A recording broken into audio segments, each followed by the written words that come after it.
O yung pagtabon sa ating ay, mama. Ayan, na green yellow yan guys. Nung hindi ko pa siya natabunan ng damo dahil sa lamig. Tapos ngayon, nag-green na siya. Muulan sa labas pala no. Pero kailangan ko tong gawin.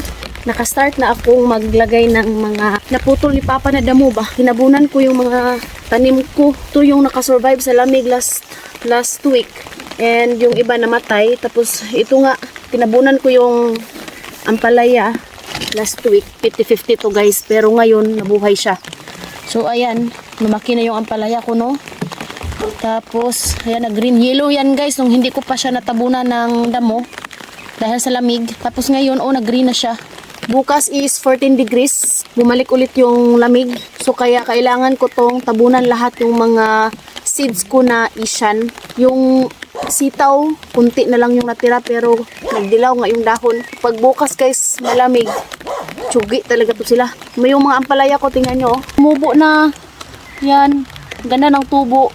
Ito, ang dami pa namang tumubo sa ating ampalaya. Nagsitubuan sila. Yan yung bagong sitaw ko guys na tinanim. Kasi yung sitaw natin 50-50 siya na mabuhay dahil nga sa lamig. So ngayon, isa-isa ko silang pinabunan ng damo. Yung mga pinutol ni Papa ba. Para makasurvive sila kasi kawawa. Uy, yung kamote ko, kailangan ko pala siyang tabunan.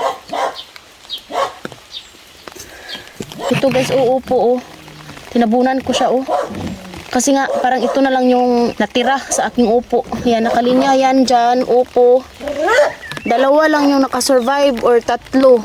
Sobrang sayang talaga dahil sa lamig. Yung kalabasa ko naman is parang 50-50 din pero mabubuhay yan sila guys. Ayan.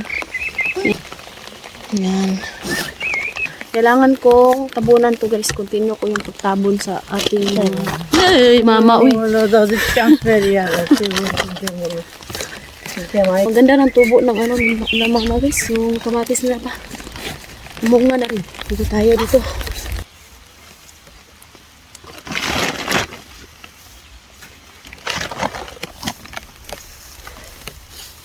Yung mga tanim nila ni mama, okay lang yun. Kasi nga, Romanian man yun ba? Kamatis. Kaya, yung sa atin kasi is Asian vegetables. Sensitive siya sa lamig.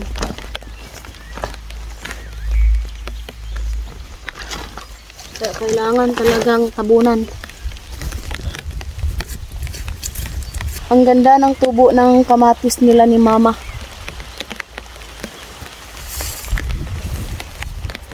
Nagpasinguan na po si mama sa uwan. Uy, nandiyan mag-ubo-ubo na po na siya. Ay naku, hindi na Yung yellow beans nila ni mama, ang ganda ng tubo guys. Sa akin, hingkubol. Ay naku. Saan taman natin mo may pagbuot sa Ginoo. Hindi man tayo makabuot sa panahon. Ito yung sitaw natin guys. Okay naman siya pero pag ito nalamigan ulit, awa na. Goodbye sitaw talaga. Kaya ngayon pa lang, tabunan ko na to. Goodbye daw? Da. Umbrella? No.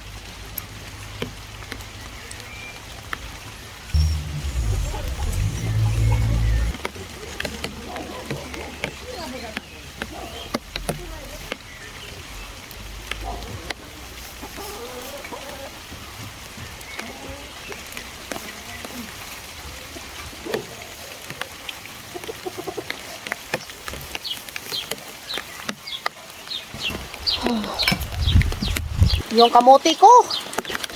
Tabunan natin kay delikado.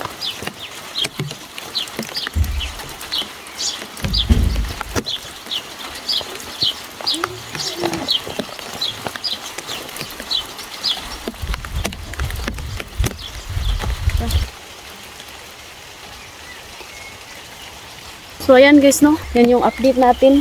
Yung litos na ni mama, pwede na itong gamitin. So ayan guys, tara na, pasok na tayo kay malakas na yung ulan. Sunog kita mo ay magkasakit.